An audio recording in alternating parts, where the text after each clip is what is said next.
Some warning signs out in the global economy. Warning signs for us. Marketplace Morning Report is supported by UiPath, providing organizations the UiPath AI-powered business automation platform. More at uipath.com/marketplace. UiPath, the foundation of innovation.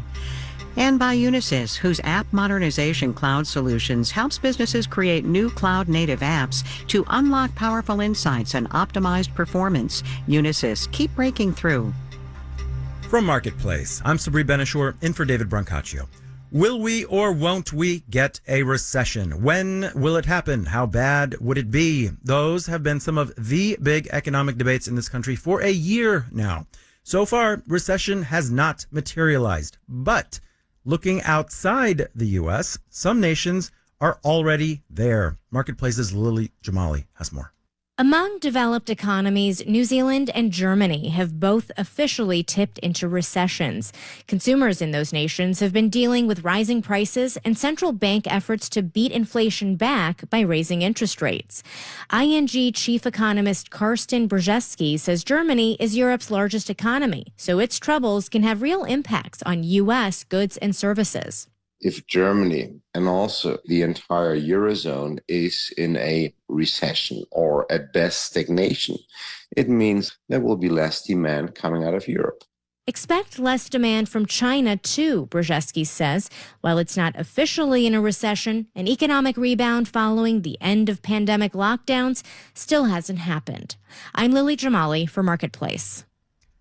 New York's legislature has passed a bill to ban non-compete agreements. This is where your job tells you you can't work for any competitors for a while after you leave.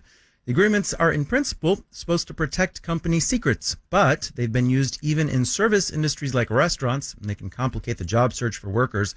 Somewhere between 28 and 47% of all workers in the U.S. private sector are bound by these agreements.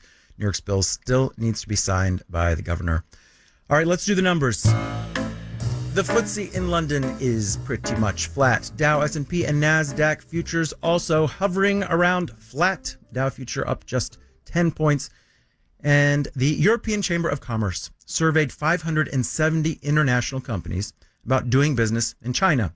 2/3 said it's become more difficult, and many are shifting investments and their Asian headquarters outside of that country as their confidence falls.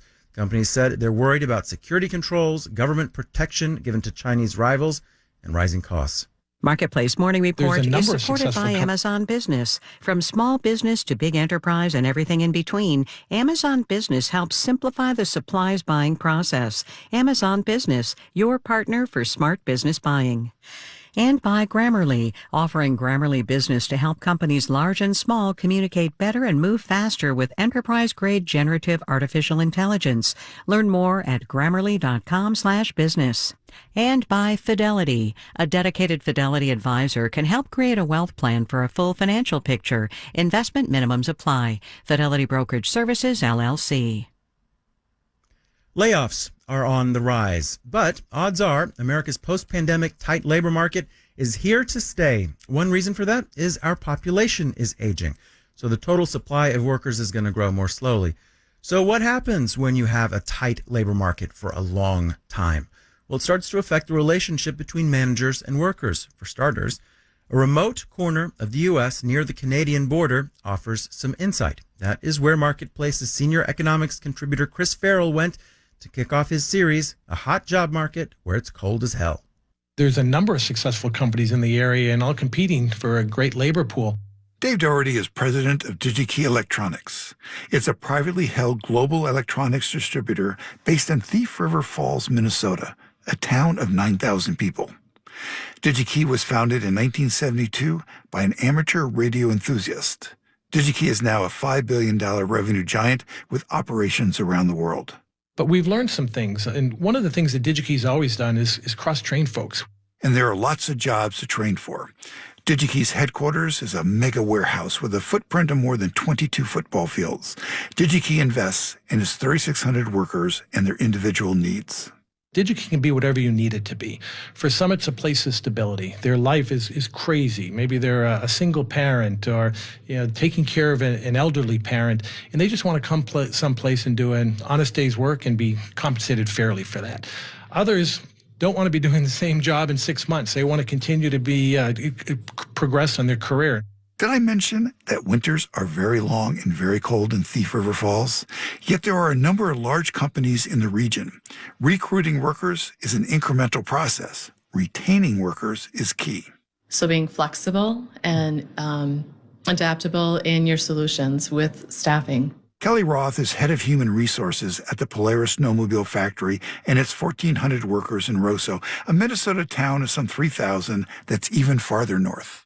Maybe the ideal fit is to have 5 full-time regular hires, but you can't get those 5, so you might have 10 part-time hires to meet that need.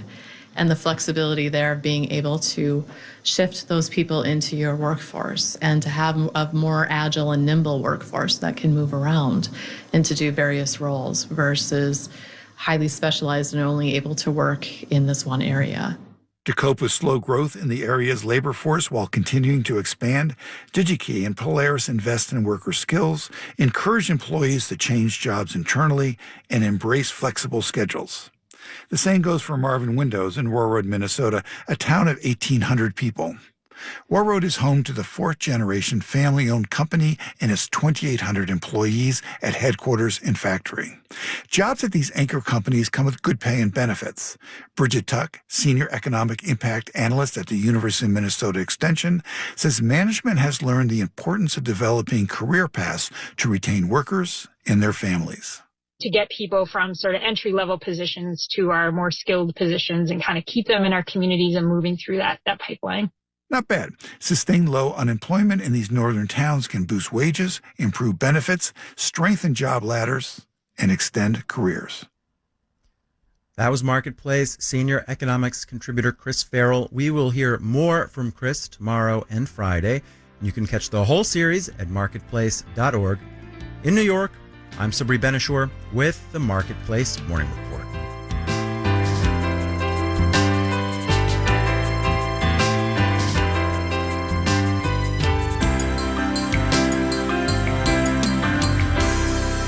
From 8 p.m., American Public Media.